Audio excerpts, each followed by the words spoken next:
Friends, good evening.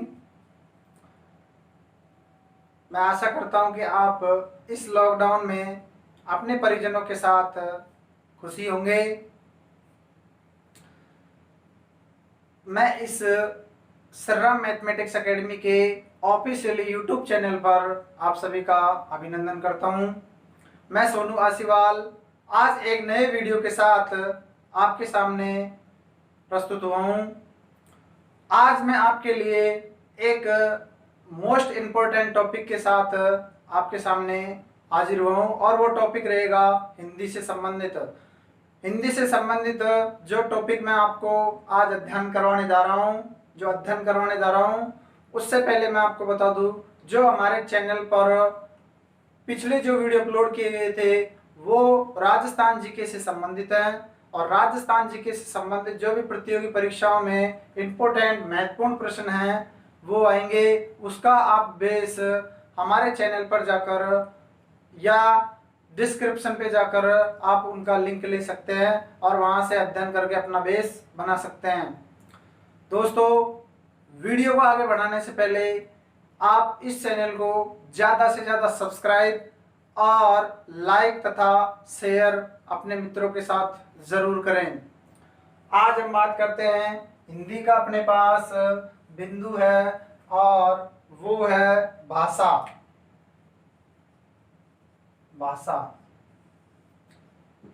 भाषा की अगर हम बात करें, हिंदी हम पढ़ते हैं और हिंदी में पढ़ने से पहले अपन को ये मालूम होना चाहिए कि भाषा क्या होती है, अक्षर क्या होता है, वर्ण क्या होता है। तो सबसे पहले हम सबसे छोटी इकाई जो पर बात कर लेते हैं, जो सबसे छोटा बिंदु है वो है हिंदी के माध्यम से भाषा। दोस्तों, ये जो मैं आपको बोल के समझा रहा हूँ ये है मेरा एक मौखिक भाषा के माध्यम से हम इसको जानते हैं। उसी तरह हम बात करेंगे कि भाषा क्या होती है। मैं जो आपको बोल के समझा रहा हूँ ये मेरी भाषा है, ठीक है। कि अपन बात करते हैं भाषा क्या होती है और भाषा से संबंधित जो भी प्रमुख बिंदु हैं उन पे अपन चर्चा करेंगे। तो भाषा वह माध्यम है जो व्यक्ति या व्यक्तियों के समूह के भाव या विचार एक दूसरे के सामने आदान प्रदान किए जाते हैं, या जो मैं बोल रहा हूं उसको आप समझ रहे हो, ये है भाषा। ठीक है दोस्तों, यानी विचारों का आदान प्रदान ही भाषा है। विचारों का आदान प्रदान करना, यानी मैंने जो बोला, जो मैंने कॉन्सेप्ट आपको समझाया वो आपके समझ आया, वो ही भाषा है। ठीक है, यानी अपन सीधी सी भाषा में बात करें कि विचारों के आदान प्रदान का माध्यम ही भाषा है। ठीक है, अब अपन बात करते हैं, प्रश्न पूछा जा सकता है सीधा कि भाषा किस भाषा का स्वरूप है या मूल कौन सी भाषा है इसकी। तो जो मूल भाषा है दोस्तों, मैं मूल भाषा यहाँ पे नाम लूंगा। तो मूल भाषा से आप समझ जाना, मूल भाषा का मतलब होता है संस्कृत।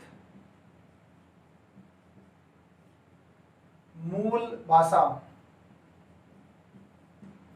ये जो मूल भाषा है, मूल भाषा का मतलब होता है संस्कृत। और संस्कृत में अपन बात करें, संस्कृत मूल भाषा है संस्कृत। अब मूल भाषा का कौन सा शब्द है जिससे भाषा शब्द बना है, तो इसका वो शब्द है भाष शब्द। जो भाषा शब्द है मूल भाषा के भाष शब्द से बना हुआ है, जिसका अर्थ होता है विचार प्रकट करना। जिसका अर्थ होता है विचार प्रकट करना। विचार प्रकट करना भाषा का शब्द है। यानी अपन बात करें भाषा है, भाषा का मूल शब्द, यानी भाषा जो है मूल शब्द संस्कृत। मूल शब्द कौन सी है? संस्कृत। और संस्कृत का भी जो शब्द है वो है भाष। भाष शब्द से भाषा शब्द बना हुआ है और इसका अर्थ होता है विचार प्रकट करना। ठीक है, विचार प्रकट करना। अब दोस्तों विचार आ गया, पहले तो भाषा था। भाषा को मैंने आपको बताया कि भाषा वह माध्यम है जो एक व्यक्ति या व्यक्तियों का समूह दूसरे व्यक्ति या व्यक्तियों के समूह को अपने विचार आदान प्रदान करके उनको समझाना। ठीक है, वो हो गया था भाषा। अब भाषा का भी नया शब्द निकल के आ रहा है विचार। विचार, अब साहब भाषा तो आपने बता दिया, लेकिन विचार क्या होता है? विचार भी तो बताओ हमको, विचार क्या होता है, विचार किसे कहते हैं? तो विचार होता है दोस्तों मन की अध्वन्यात्मक इकाई। मैं लिख रहा हूं यहाँ पे मन की अध्वन्यात्मक, मन की अध्वन्यात्मक इकाई, ध्वन्यात्मक इकाई, मन की अध्वन्यात्मक इकाई विचार कहलाता है। जो मन में बिना ध्वनि के, मन में मेरे विचार आए कि आज मैं कहीं जाऊंगा, तो मैंने किसी से नहीं कहा, तो वो अध्वनि है, उसमें कोई ध्वनि नहीं है, केवल मेरे मन में ही विचार है। तो विचारों को प्रकट करना, भाष शब्द का अर्थ होता है विचारों को प्रकट करना, और विचार का भी अर्थ होता है मन की अध्वन्यात्मक इकाई। ठीक है, यहां तक समझ में आ गया।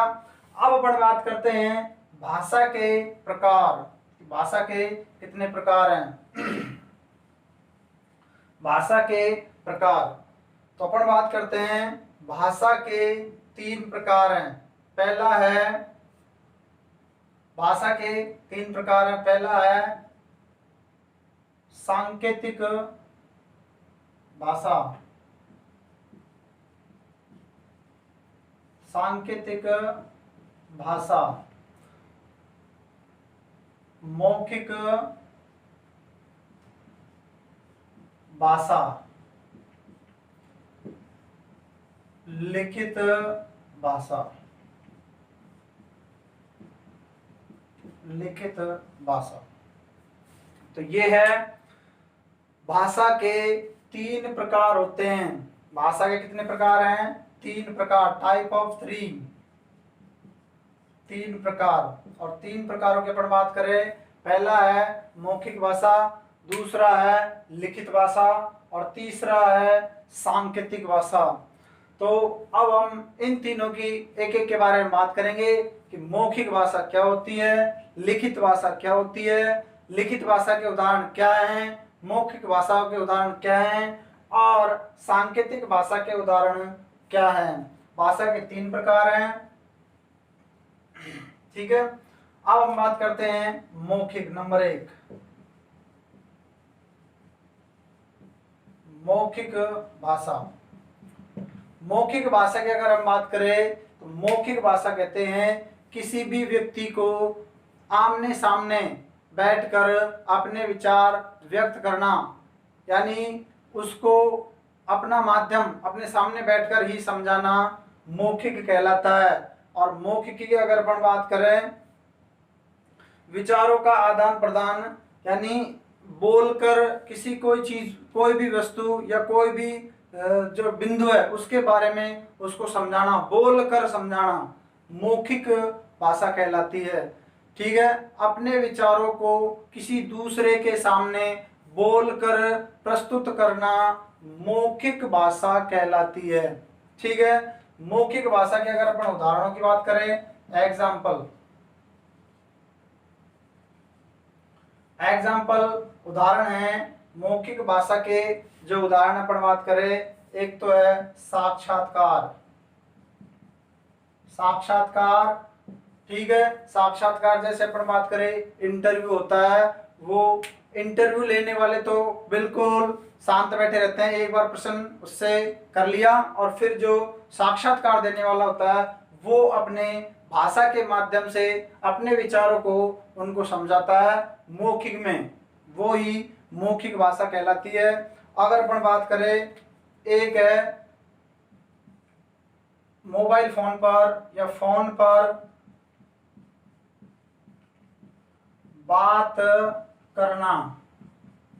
फोन पर बात करना भी मौखिक भाषा है दोस्तों। फोन पे अपन बात कर रहे हैं और अपन कोई भी बिंदु है उस पर दूसरे जो अपने पास फोन आया है उसको अपन समझा रहे हैं, हम समझाते हैं कि कौन सा बिंदु है, उससे संबंधित उसकी पूरी व्याख्या करते हैं, और वो जो बिंदु है वो है फोन पर बात करना। उसके बाद तीसरा बिंदु है वो है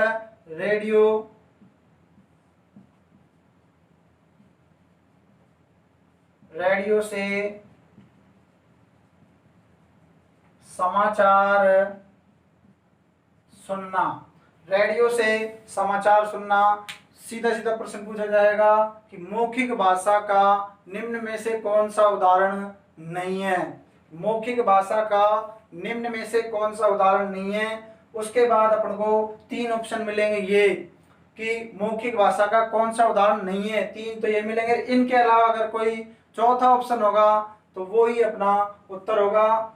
मौखिक भाषा की अगर अपन बात करें कि कोई भी व्यक्ति अपने विचारों को किसी दूसरे व्यक्ति के सामने बोलकर प्रस्तुत करता है, वह मौखिक भाषा कहलाती है। मौखिक भाषा का अगर उदाहरण एग्जाम्पल की हम अगर बात करें तो साक्षात्कार, जो इंटरव्यू आप कहते हो, वो मौखिक भाषा में आता है।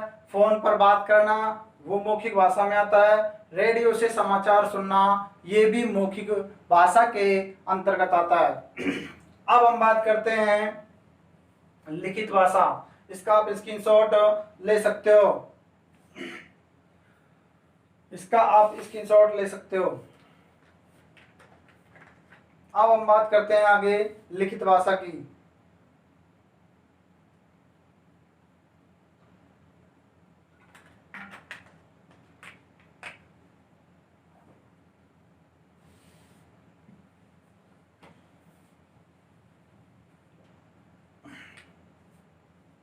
नंबर 2 लिखित भाषा। समझना लिखित भाषा।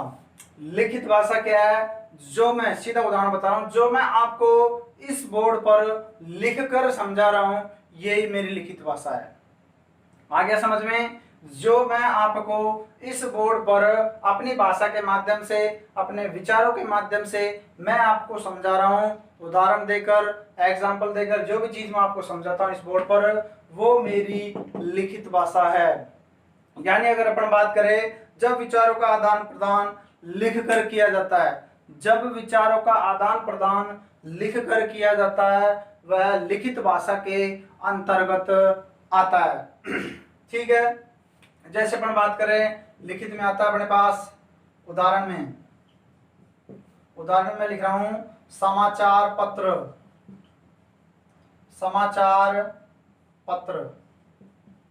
समाचार पत्र लिखित भाषा का उदाहरण है। पत्र पत्रिकाएं,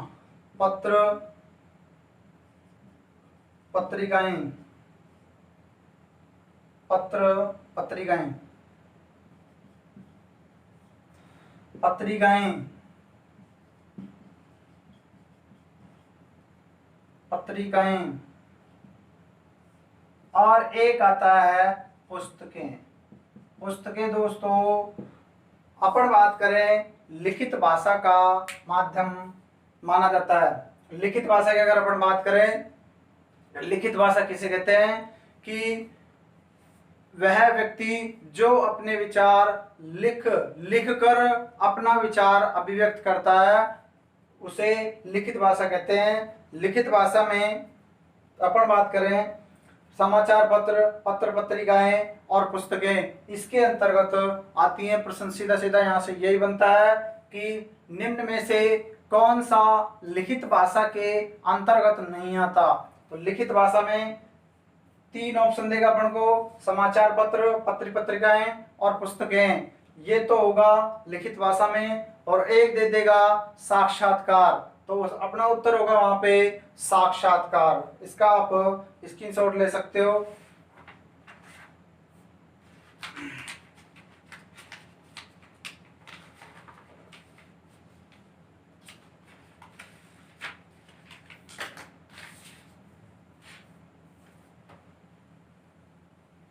स्क्रीनशॉट ले सकते हो। अब अपन बात करते हैं लास्ट और अंतिम है सांकेतिक भाषा। लास्ट और अंतिम है सांकेतिक भाषा। सांकेतिक भाषा दोस्तों इसमें समझना, सांकेतिक भाषा में अगर अपन बात करें तो सांकेतिक भाषा, जैसे मैं खाना खा रहा हूँ और खाना खाने के बाद परोसने वाला, जैसे मैं जिम रहा हूँ, परोसने वाला मेरे पास आया और परोसने वाले ने मेरे से कहा कि आप लोगे, तो मैंने उसकी तरफ यूं कर दिया, मुंह से कुछ नहीं बोला, बस यूं कर दिया, तो वो समझ गया कि इसको नहीं चाहिए, यानी मैंने उसको संकेत दिया यूं और वो समझ गया। ठीक है, घर वाले अपन से पूछते हैं चाय पियोगे, चाय पियोगे, तो ये संकेत हो गया, अपन ने घर वालों से इशारा करके अपन को उनको इशारा दे दिया, अपना मन के विचार दे दिए कि हमको चाय नहीं पीनी है। आ रहा है समझ में कि संकेत के द्वारा, अपने संकेत या इशारों के माध्यम से, परिभाषा सुनना, संकेत या इशारों के माध्यम से विचारों का आदान प्रदान किया जाता है। संकेत या विचारों के माध्यम से, संकेत या इशारों के माध्यम से विचारों का आदान प्रदान किया जाता है, उसे सांकेतिक भाषा बोला जाता है, बोली जाती है सांकेतिक भाषा। और अगर अपन बात करें उदाहरण के लिए, उदाहरण के लिए जो यातायात पुलिस है, यातायात पुलिस वाहनों को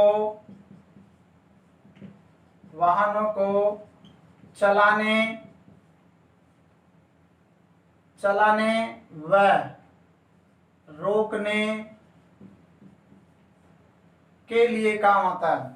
जो सांकेतिक भाषा है वह यातायात पुलिस वाहनों को, यातायात पुलिस है वो वाहनों को रोकने और चलाने के लिए काम में लेता है। जैसे मैं बात करूं, मैं चौराहे पे खड़ा हूं और मैं पुलिसमैन हूं, इधर से इधर जो वाहन आ रहे हैं मैं इस तरीके से इशारा कर दूंगा तो वो वहीं से समझ जाएंगे हमको रुकने का इशारा दिया गया है। और इधर से मैं कहूँगा चलो, तो इसका मतलब इधर वाले जो हैं वो समझ जाएंगे कि हमको आगे बढ़ने का संदेश दिया गया है। तो इस माध्यम से यातायात पुलिस वाहनों को चलाने व रोकने के लिए प्रयोग करती है। ठीक है, आगे अगर अपन बात करें, आपने क्रिकेट मैच देखा होगा, सभी के लिए क्रिकेट मैच अत्यधिक प्रिय है, उसमें आपने एम्पायर देखा होगा। एम्पायर का मतलब होता है निर्णायक, जो निर्णायक होता है एम्पायर,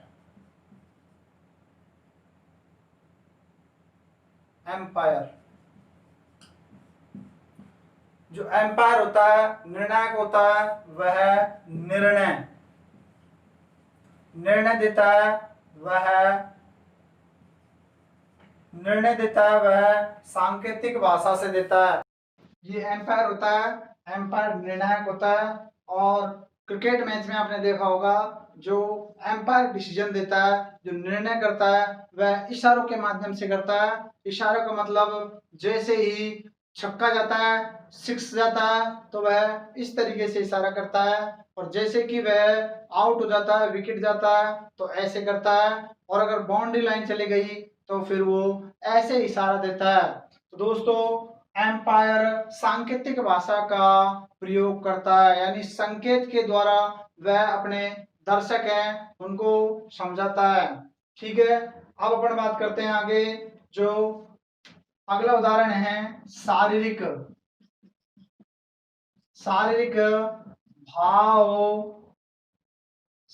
भाव भंगिमा।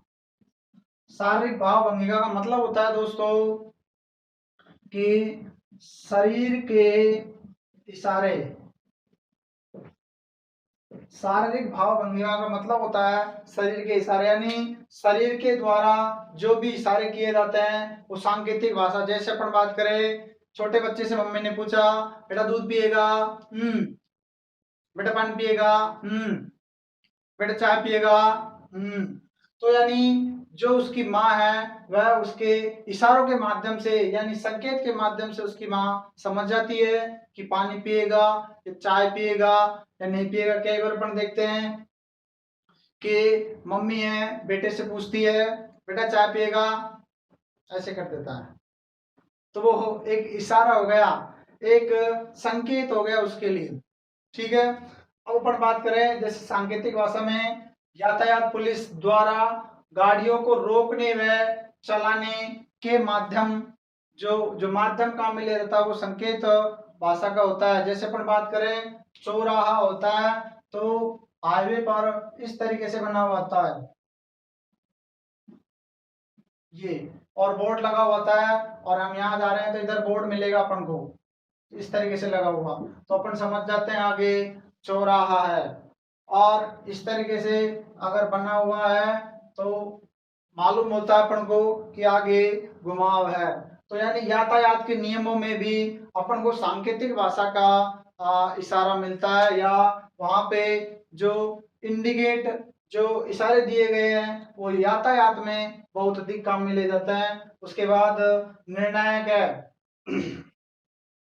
क्रिकेट मैच में जो निर्णायक होता है वह निर्णय लेता है, वह सांकेतिक भाषा का प्रयोग करता है। प्रश्न सीधा सीधा पूछा जाता है या जा सकता है, प्रश्न सीधा सीधा पूछा जा सकता है कि जो एम्पायर होता है, निर्णायक होता है, वह कौन सी भाषा का प्रयोग करता है, तो सांकेतिक भाषा का। उसमें फिर अपन को 3 ऑप्शन ये मिलेंगे, ठीक है। तो सांकेतिक भाषा का एम्पायर प्रयोग करता है। शारीरिक भाव भंगिमा, ये अपन शरीर की एक्टिविटियों के माध्यम से किसी दूसरे को समझाते हैं बिना बोले।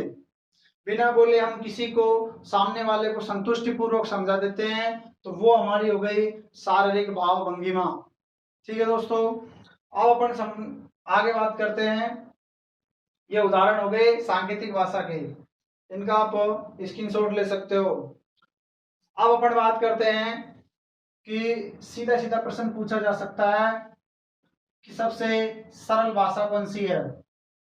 भाषाओं में अगर अपन बात करें, प्रश्न दे देगा अपन को हिंदी में सबसे सरल भाषा कौन सी है, तो हिंदी में सबसे सरल भाषा चारों ऑप्शन मिलेंगे। इनके अलावा अपन को सांकेतिक भाषा या लिखित भाषा, मौखिक भाषा और सांकेतिक भाषा, और एक ऑप्शन अपने बना के अपने सामने रख दिया जाएगा।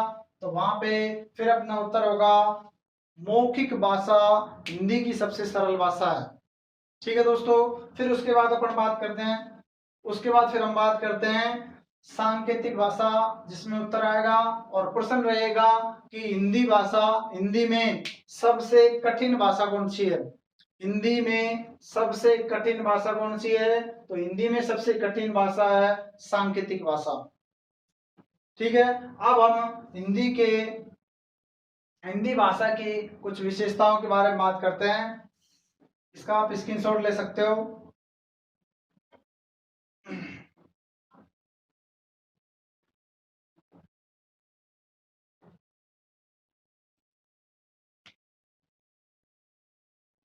साथ साथ में लिखते रहना। भाषा की विशेषताएं, भाषा की विशेषताएं दोस्तों, भाषा अर्जित की जा सकती है। तो मैं यहां लिख रहा हूं भाषा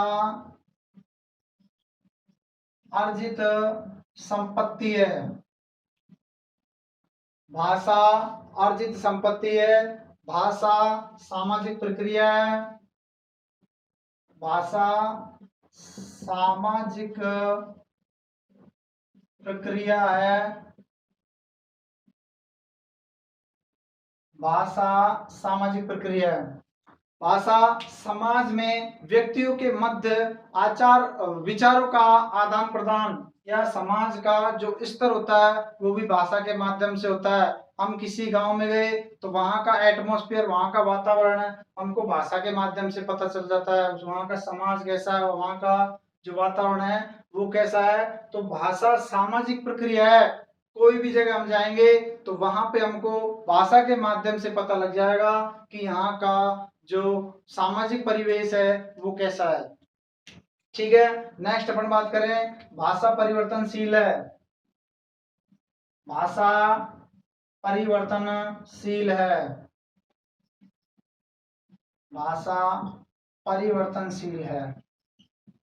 ठीक है, भाषा अपन बात करें, भाषा को बदला जा सकता है। अब अपन बात करते हैं भाषा का कोई अंतिम स्वरूप नहीं। भाषा का कोई अंतिम स्वरूप नहीं होता। भाषा का कोई अंतिम स्वरूप नहीं होता, यानी इसका कोई रूप आकार फिक्स नहीं है, इसका कोई अंतिम स्वरूप नहीं होता कि भाई ये छोटा ही रहेगा ये बड़ा ही रहेगा, इसकी कोई फिक्स आकृति नहीं है, कोई साइज नहीं है। तो भाषा का कोई अंतिम स्वरूप नहीं होता, इसका मानक रूप होता है, इसका मानक रूप होता है, भाषा का मानक रूप होता है। और अगर अपन बात करें, भाषा संस्कृति की परिचायक है, भाषा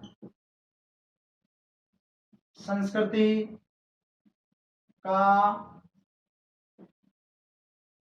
परिचायक है, भाषा संस्कृति का परिचायक है, भाषा संस्कृति का परिचायक है, यानी अपनी जो संस्कृति है, कला है, उससे उससे भी अपन को पता चलता है कि संस्कृति का परिचय, जो संस्कृति का परिचय देती है वो भाषा के माध्यम से हमें मालूम होता है कि भाषा संस्कृति के परिचय का परिचायक है। इसमें अपन बात करें, जो भी हमारी कला संस्कृति है वह भाषा के माध्यम से हमें उसका स्वरूप, आकृति और वहाँ का वातावरण, उसके बारे में हम जान सकते हैं, संस्कृति के बारे में जान सकते हैं। नेक्स्ट अपन बात करें, भाषा कठिन से सरल शिक्षण सूत्र पर आधारित है, भाषा कठिन से, यहां लिख देता हूं मैं, भाषा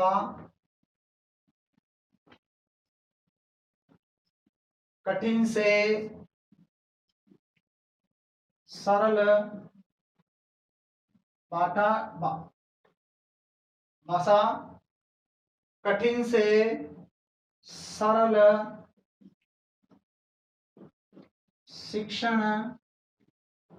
सरल शिक्षण सूत्र पर आधारित है, भाषा कठिन से सरल शिक्षण सूत्र पर आधारित है।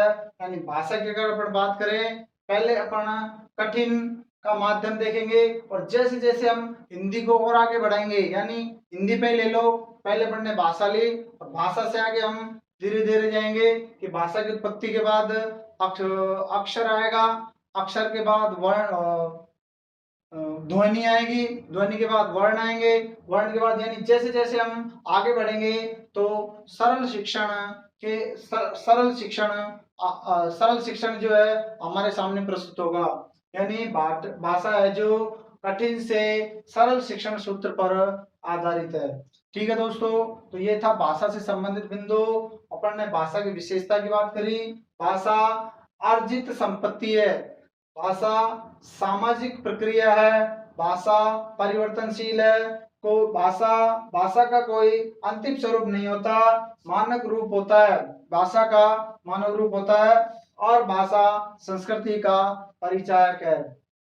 तो ये कुछ बिंदु थे भाषा से संबंधित जिनके बारे में हमने चर्चा की।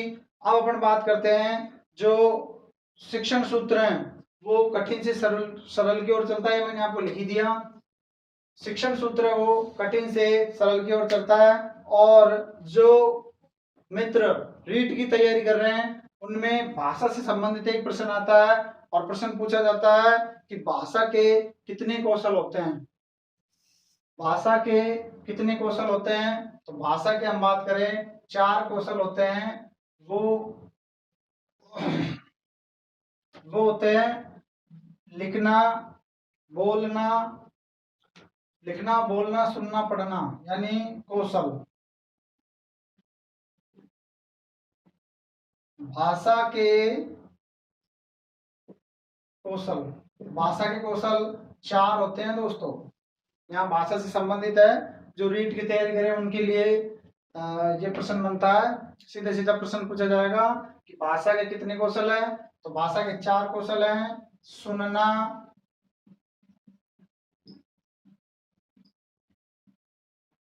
लिखना, बोलना,